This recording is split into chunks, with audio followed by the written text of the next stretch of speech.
আগামীকাল 1 জুলাই এই রাজ্যে 1,51,00,000 অন্নপূর্ণা যোজনায় আবেদন করেছিলেন।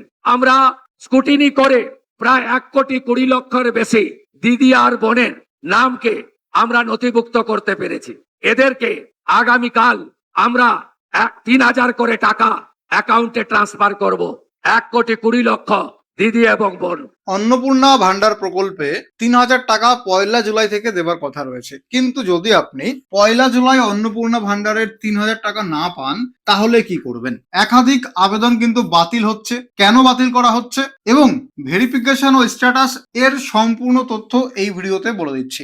দেখুন, এই সময় যে পত্রিকা আছে তার যে অনলাইন পোর্টাল এই সময়.com, সেখানে কিন্তু একটা আর্টিকেল প্রকাশিত হয়েছে। এই আর্টিকেলে আপনারা দেখতে পারবেন বলা হয়েছে অন্নপূর্ণা যোজনার একাধিক আবেদন বাতিল, পৌরসভার সামনে বিক্ষোভ মহিলাদের। তাহলে এত বড় একটা পোর্টাল এই সময়, সেই পোর্টাল কিন্তু এই নিউজটা এখানে কভার করেছে যে অন্নপূর্ণা যোজনার একাধিক আবেদন বাতিল হচ্ছে। এই আর্টিকেলটা প্রকাশিত হয়েছে 29 জুন দুপুর 2:51 সময়। এই আর্টিকেলে যেটা বলা হয়েছে যে বিক্ষোভ যারা করছে সেই সমস্ত বিক্ষোভকারীদের অভিযোগ অন্নপূর্ণা যোজনার জন্য আবেদনপত্র জমা দেওয়ার ক্ষেত্রে তাদের অযথা হয়রানির শিকার হতে হচ্ছে। বারবার বিভিন্ন নথি চাওয়া, আবেদনপত্র জমা নিতে টালবাহানা এবং স্পষ্ট কারণ না জানিয়ে বহু আবেদন বাতিল করা হয়েছে। এতে যারা প্রকৃত সুবিধা প্রাপক তাদের মধ্যে চরম অসন্তোষ তৈরি হয়েছে।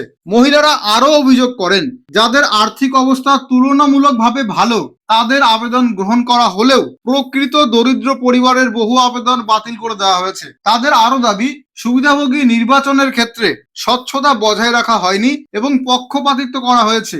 এই ঘটনাকে কেন্দ্র করে প্রশাসনের বিরুদ্ধে দ্বিচারিতার অভিযোগ তোলেন বিক্ষোভকারীরা। অর্থাৎ তেনারা সাফ বলছেন, যারা বিক্ষোভ করছেন সেই সমস্ত মহিলা বলছেন যে যারা যোগ্য নয় তাদের আবেদন গ্রহণ করছে, কিন্তু যাদের সত্যি দরকার দরিদ্র তাদের আবেদন গ্রহণ করা হচ্ছে না। এবং আবেদন কেন বাতিল করা হচ্ছে তার কারণ স্পষ্টভাবে না বলেই আবেদন বাতিল করে দেওয়া হচ্ছে। এইরকম নানা অভিযোগ জানিয়ে তারা কিন্তু পৌরসভার সামনে বিক্ষোভ করছেন। তাহলে এইরকম বহু আবেদন কিন্তু বাতিল হয়েছে বা হচ্ছে অন্নপূর্ণা যোজনাতে। তাহলে চারিদিকে এত আতঙ্ক কেন? দেখুন, বীরভূম, নদিয়া এবং মুর্শিদাবাদের মতো জেলায় একাধিক আবেদন বাতিল হওয়ার খবর সামনে এসেছে। অনেকেই ভাবছেন 1 জুলাই তারিখে টাকা না এলেই ফর্ম বাতিল। তাহলে এটা কিন্তু সত্যি নয়। আসল সত্যিটা হচ্ছে 1 জুলাই সবার টাকা একবারে আসবে না। দেরি হওয়ার মানেই বাতিল নয়। অর্থাৎ 1 জুলাই টাকা আসবে না, যাদের টাকা ঢুকবে না তারা যদি মনে করেন যে আপনার আবেদন বাতিল তার কারণ 1 জুলাইতে টাকা আসেনি, এরকমটা কিন্তু নয়।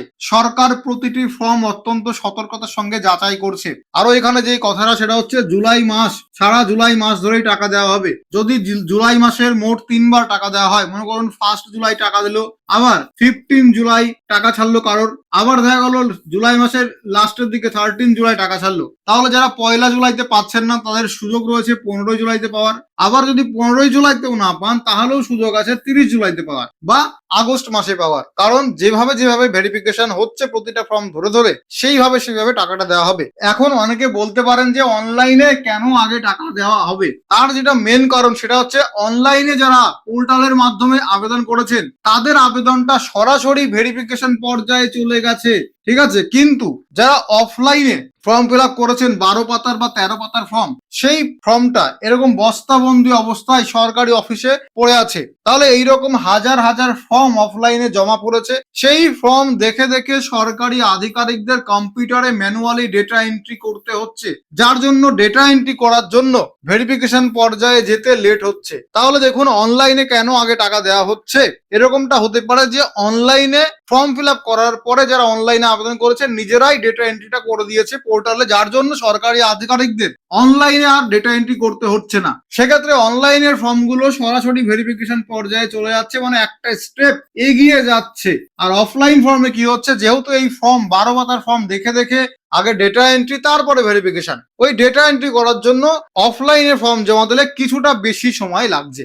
আপনি যে ফর্মটা জমা দিয়েছেন অনলাইনে বা অফলাইনে, সেই ফর্মটা কিভাবে যাচাই করা হবে? যারা অফলাইনে ফর্ম ফিল আপ করেছেন তাদেরটা সরাসরি রিভিউতে যাবে, যারা অফলাইনে জমা দিয়েছেন ফর্মটা তাদেরটা আগে ডেটা এন্ট্রি করবে পোর্টালে। ডেটা এন্ট্রি করার পরে আপনার যে পঞ্চায়েত বা মিউনিসিপ্যালিটি সেখানে প্রাথমিক ভেরিফিকেশন হয়, ঠিক আছে। ওখান থেকে তারপরে বিডিওতে যায় রিভিউর জন্য, যেখানে আধার ও ভোটার আইডি ব্লক স্তরে যাচাই করা হয়। এবং এই বিডিও থেকেই কিন্তু ভেরিফিকেশনটা হয়। কিভাবে যে বলা হচ্ছে কল করে বা বাড়ি বাড়ি গিয়ে ভেরিফিকেশন করছে ফিজিক্যালি, সেটা কিন্তু এই বিডিও তরফ থেকে আশা কর্মীরা করছে। তাহলে বিডিও থেকে রিভিউ পেয়ে গেলে মানে ভেরিফিকেশন হয়ে গেলে আপনার 3 নাম্বার যাবে আপনার জেলা স্তরে অ্যাপ্রুভালের জন্য, অর্থাৎ জেলা শাসক দ্বারা চূড়ান্ত ছাড়পত্র ও বেনিফিশিয়ারি লিস্টে আপনার নাম উঠবে। বেনিফিশিয়ারি লিস্ট মানে অন্নপূর্ণা যোজনার টাকা দেওয়ার ফাইনাল লিস্টে আপনার নাম উঠবে। এবার ডিএম অ্যাপ্রুভাল পেয়ে গেলেই আপনার ডিবিটি মানে ডিরেক্ট বেনিফিট ট্রান্সফারের মাধ্যমে আপনার অ্যাকাউন্টে সরাসরি টাকা পাঠানো হয়। তাহলে এই ডাটা এন্ট্রি যাদের করছে তাদের ভেরিফিকেশন করতে সময় লাগছে। যাদের ডাটা এন্ট্রি সরকারি আধিকারিকরা করছে না, মানে যারা অনলাইনে ফর্ম দিয়েছে জমা, তাদের ক্ষেত্রে সরাসরি ভেরিফিকেশন পর্যায়ে চলে যাচ্ছে। এমন কিছু ভুল আছে যেই ভুলগুলো করলে সরাসরি আপনার অন্নপূর্ণা ফর্মটা বাতিল হতে পারে বা সংশোধন করার জন্য ফেরত পাঠানো হতে পারে, মানে ইনকোয়ারি রিভার্ট হতে পারে। আর এমন কিছু ভুল যেগুলো করলে আশা করি সংশোধন হয়ে যাবে। যেমন আপনি দেখুন কোন কোন ভুলগুলো রেড জোন বা সরাসরি বাতিল ক্যাটাগরিতে পড়ে। প্রথমত, আপনি যদি ইনকাম ট্যাক্স ফাইল করেন সেক্ষেত্রে আপনার আবেদনটা বাতিল হতে পারে, বা সরকারি চাকরি বা পেনশন পান তাহলে আপনার ফর্মটা বাতিল হতে পারে। আপনি যদি কোনো তথ্য গোপন করেন, যেমন প্যান কার্ডের তথ্য না দেওয়া, যেহেতু ইনকাম ট্যাক্স দেন প্যান কার্ডের তথ্য দিলেন না ফর্মে, সেক্ষেত্রে তথ্য গোপন করলে ফর্মটা বাদ হতে পারে। বয়সের জালিয়াতি, 25 থেকে 60 বছরের মধ্যে বয়স না হলে আপনি যদি বয়স বাড়িয়ে বা কমিয়ে আবেদন করেন তাহলে আপনার আবেদনটা বাতিল হয়ে যাবে। ভোটার তালিকা থেকে আপনার নাম বাদ পড়ে গেছে কিন্তু আপনি সিএএ বা ট্রাইব্যুনালে অ্যাপ্লাই করেননি, তাহলে আপনার নামটা বাদ যাবে। যদি আপনার সন্তানের সরকারি টিকাকরণ না করান মানে ভ্যাকসিন না করান তাহলেও ফর্মটা বাতিল হতে পারে। আপনার সন্তান যদি সরকারি অনুমোদিত নয় এমন কোন স্কুলে পড়ে তাহলে আপনার ফর্মটা বাতিল হতে পারে। সরকারি স্কুল অবশ্যই সরকারি অনুমোদিত এবং প্রাইভেট স্কুলগুলো সিবিএসসি বা স্টেট বোর্ডের আন্ডারে অনুমোদিত, বেশিরভাগ প্রাইভেট স্কুল, তাহলে আপনি টাকা পাবেন। কিন্তু এমন কোন প্রাইভেট স্কুল যেটা সরকার অনুমোদন দেয়নি সেই সমস্ত স্কুলে পড়লে তার অভিভাবক, সেই সন্তানের গার্জিয়ান, সে কিন্তু অন্নপূর্ণা ভান্ডারটা পাবে না। এমন কিছু ভুল আছে যেগুলো সংশোধন করা যায়, যেমন নাম লিখতে গিয়ে বানানে ভুল করে ফেলেছেন, আধার ও ভোটার কার্ডের ঠিকানায় আপনি কোনো ভুল করেছেন বা অমিল রয়েছে ঠিকানাতে, আধার কার্ডের একরকম অ্যাড্রেস ভোটার কার্ডে একরকম অ্যাড্রেস, সেক্ষেত্রে সেটা সংশোধন করা যায়। এবার আপনি টাকাটা যেই টাকাটা নেবেন সেটা যদি ডিবিটি অ্যাক্টিভ না থাকে তাহলে কিন্তু বড় একটা সমস্যা। তো অবশ্যই আগে ডিবিটিটা অ্যাক্টিভ করিয়ে নেবেন। তাহলে এই ভুলগুলো করলে সেই ভুলগুলো ইনকোয়ারির সময় সঠিক বা শুধরে নেওয়া যায়। এছাড়া সোশ্যাল মিডিয়ার কিছু গুজব আছে যেগুলো কান না দেওয়াই উচিত বলে আমি মনে করি। যেমন এখানে বলা আছে 3 তলা পাকা বাড়ি থাকলে আপনার ফর্মটা বাতিল হবে। এটা শিওর জানা যায়নি যে যদি 3 তলা পাকা বাড়ি থাকে তাহলে কি হবে। সম্ভবত এক্ষেত্রে কোনো ফর্ম বাতিল হবে না। বাড়ির সাথে এই প্রকল্পের কোনো সম্পর্ক নেই। ফর্মে বলা ছিল 3 বা তার বেশি আলাদা আলাদা পাকা ঘর আছে কিনা, এমন ঘর যেই ঘর ইটের দেওয়াল এবং পাকা ছাদ দেওয়া, এরকম তোমার ফ্যামিলিতে 3টে আলাদা আলাদা ছাদ দেওয়া বাড়ি আছে কিনা, 3টে আলাদা বাড়ি, 3টে আলাদা ছাদ, 3টে আলাদা আলাদা এন্ট্রান্স, এইরকম হলে সম্ভবত বাতিল হবে। কিন্তু 3 তলা বাড়ি আছে, 1 তলা বাড়ি, 2 তলা বাড়ি, 3 তলা বাড়ি, তাহলে বাতিল সম্ভবত হবে না। এটা কিন্তু সোশ্যাল মিডিয়ার গুজব। এছাড়া পরিবারে যদি 4 চাকার গাড়ি থাকে তাহলে আপনি টাকা পাবেন না, এটাও সম্ভবত সত্যি নয়। এটা সম্পূর্ণ ভিত্তিহীন। এমন কোনো সরকারি নিয়ম তো সরকার বলেনি, শুধুমাত্র বলেছে পরিবারে যদি গাড়ি থাকে সেটা আপনাকে ফর্মে বলতে। এবার গাড়ি থাকলে টাকা পাবেন না এটা বলা হয়নি কোথাও। এছাড়া স্বাস্থ্যসাথী কার্ড না থাকলে আবেদন বাতিল হবে, এটাও কিন্তু গুজব। স্বাস্থ্যসাথী কার্ড থাকুক বা না থাকুক আপনার আবেদন বাতিল হবে না, ঠিক আছে। এবার দেখুন পোর্টালে স্ট্যাটাস মেসেজের আসল অর্থ কি।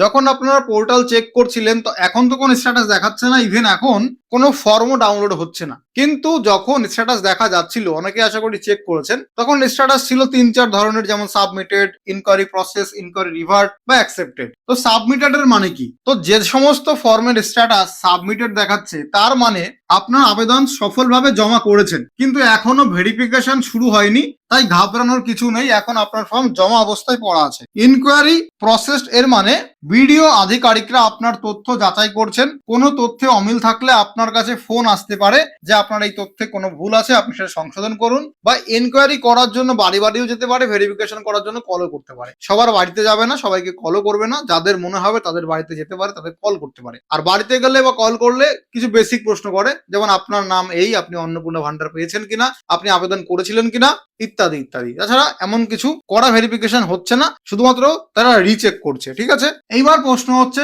সবাই 1 জুলাই কি টাকা পাবেন? যারা আবেদন করেছেন 1 জুলাইতে সবাই কি টাকা পেয়ে যাবেন? একদমই নয়, 1 জুলাইতে সবাই টাকা পাবেন না। 1 জুলাইতে জুলাই মাসের প্রথম পর্যায়ে টাকা দেওয়া শুরু হচ্ছে। এবার হতে পারে 10 জুলাই টাকা দিল, আবার 15 জুলাই টাকা দিল, আবার 20 থেকে 30 জুলাই টাকা দিল। এরকম জুলাই মাসের 4টে ধাপে টাকা দিতে পারে, বা 3টে ধাপে টাকা দিতে পারে, বা 2টো ধাপে টাকা দিতে পারে। এবার প্রথম দিন আপনার টাকা ঢুকলো না, মানে 1 জুলাই যে প্রথম ফেজ বা প্রথম ধাপ, সেই দিন টাকা ঢুকলো না, মানে পরের ধাপে ঢুকতে পারে বা তারপরের ধাপে ঢুকতে পারে। দেখা গেল 1 জুলাইতে আপনার টাকা ঢোকেনি, কারণ আপনার ভেরিফিকেশন সফল হয়নি, মানে প্রসেসে আছে, পেন্ডিং আছে। এবার আপনার ধরো 8 জুলাই ভেরিফিকেশন সফল হয়ে গেছে, তাহলে আপনার টাকাটা কবে ঢুকবে? 1 জুলাই পর্যন্ত তো আপনার ভেরিফিকেশন কমপ্লিট হয়নি। তাই 1 জুলাইয়ের পরে আবার জুলাই মাসে যখন টাকা দেবে, সেটা 10 জুলাই দিতে পারে, 15 জুলাই দিতে পারে। তো মাঝখানে আপনার ভেরিফিকেশন সফল হয়ে গেলে পরের ধাপে আপনি টাকা পেয়ে যাবেন। আবার দেখা গেল জুলাই মাসের লাস্টের দিকে, মনে করুন 25 জুলাই আপনার ভেরিফিকেশন সফল হয়েছে, আপনার ফর্মটা অ্যাকসেপ্টেড হয়েছে, এবার আপনি টাকা পাওয়ার জন্য যোগ্য। তাহলে যেহেতু 25 জুলাই ভেরিফিকেশন সফল হয়েছে আপনার ফর্মের, তাই আপনি 1 জুলাই তো কোনোভাবে টাকাটা পাবেন না। তাই যদি জুলাই মাসের লাস্টের দিকে টাকা দেয় বা আগস্ট মাসের শুরুর দিকে টাকা দেয়, তখন কি আপনি টাকাটা পাবেন? তাহলে ভেরিফিকেশন যেদিন হবে তারপরেই আপনি টাকাটা পাবেন। 1 জুলাইয়ের আগে যাদের ভেরিফিকেশন সফল হয়েছে তারাই 1 জুলাইতে টাকাটা পাবেন। তাহলে আপনার ভেরিফিকেশন যেদিন সম্পূর্ণ হবে তার পরবর্তী ধাপে আপনার টাকাটা ঢুকবে। সহজ কথা, যেই ডেটে আপনার ভেরিফিকেশন সফল হবে তারপরে যেই ধাপে অন্নপূর্ণা টাকা ছাড়বে সেই ধাপে আপনার টাকাটা ঢুকে যাবে। ঠিক আছে? তাহলে বর্তমানে আপনি কি করতে পারেন? প্রথমত, পোর্টালে স্ট্যাটাস চেক করা যাচ্ছে না, স্ট্যাটাস ডাউন, সার্ভার ডাউন আছে। স্ট্যাটাস চেক করা গেলে socialregistry.wb.gov.in এই পোর্টালে গিয়ে আপনি যেই ফোন নাম্বার দিয়ে অ্যাপ্লিকেশন করেছিলেন অনলাইনে, সেই ফোন নাম্বারটা দিয়ে আপনি লগ ইন করবেন, লগ ইন করে স্ট্যাটাসটা চেক করে নেবেন। ঠিক আছে, যে সাবমিটেড আছে নাকি অ্যাকসেপ্টেড আছে নাকি ইনকোয়ারি প্রসেসে আছে, সেই অনুযায়ী বুঝে যাবেন। দ্বিতীয়ত, আপনার ফোন নাম্বার অবশ্যই চালু রাখবেন। ভেরিফিকেশন করার জন্য আপনাকে ফোন করা হতে পারে বিডিও থেকে, পঞ্চায়েত থেকে বা মিউনিসিপ্যালিটি থেকে। ফোন করে সংশোধনের জন্য আপনাকে ডাকা হতে পারে। তাহলে আপনাকে ফোন নাম্বার অলওয়েজ চালু রাখতে হবে। আপনার সংশোধন করতে হবে কিনা, বা আপনার ফর্মটা স্ট্যাটাসটা ইনকোয়ারি রিভার্টেড হয়েছে কিনা সংশোধন করার জন্য আপনার পঞ্চায়েত বা মিউনিসিপ্যালিটি অফিসে আপনার ফর্মটা ফেরত এসেছে কিনা, সেই ইনফরমেশনটা আপনি পাবেন কোথায়? তার জন্য সরকারি আধিকারিকরা আপনাকে কল করবে। তো আপনার পরিবারের যে প্রধান, যার ফোন নাম্বার দিয়েছেন, তার ফোন নাম্বারে বা আবেদনকারীর ফোন নাম্বারে কল আসতে পারে। তো ফোন নাম্বারটা আপনাকে চালু রাখতে হবে।